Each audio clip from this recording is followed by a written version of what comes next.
Xonobodga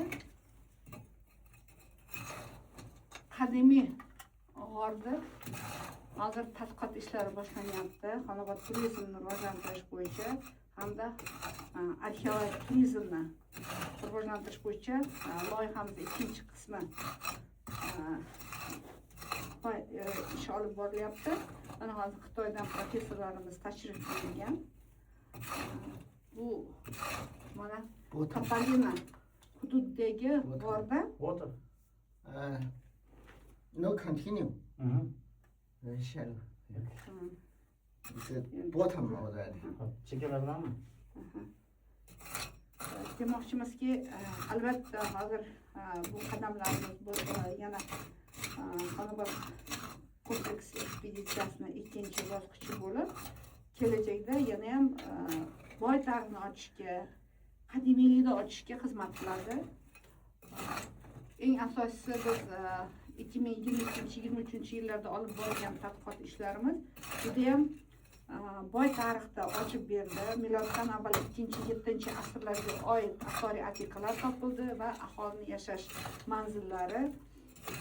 Bu degani olib borgan ekspeditsiyalar O'rta Osiyoda, ayniqsa mana shu Andijon viloyatining Xonobod shahrida juda ham qadimiy odamlar yashaganligi, undan tashqari miloddan avval 2-7 asrlarda ham madaniyati rivojlangan xalq yashaganligi, o'troq aholi bilan migrant ko'chmanchi aholilar integratsiyalashtirilgan holatda juda katta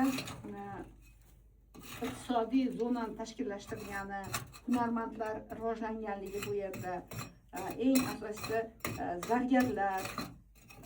zargarchilik ishlari rivojlangan. Mana Sho'rabod Shod, Qovunchi madaniyatiga oid asoriy atikalar, hammasi topilmalarimiz bu yerda miloddan avval 2 hamda 7 asrlarda ham juda ham madaniyati rivojlangan xalq ekanligini ko'rsatib berdi.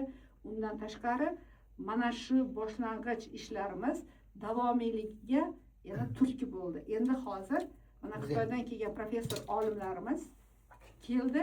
Bular bilan hozir loyihani davomiyligi bo'yicha rejalashtiryapmiz. Albatta bu kelajagimiz uchun hamkorlik ishlarini ham mustahkamlashga, qolaversa O'zbekiston tarixiyatini juda qadimiy ekanligini va tariximiz boy ekanligini ko'rsatib berishga xizmat qiladi. Eng asosiysi bu yerga ekoturizm, arxeologik turizmlarni ham juda ham keng ko'lamda loyihalarni olib borishga xizmat qiladi.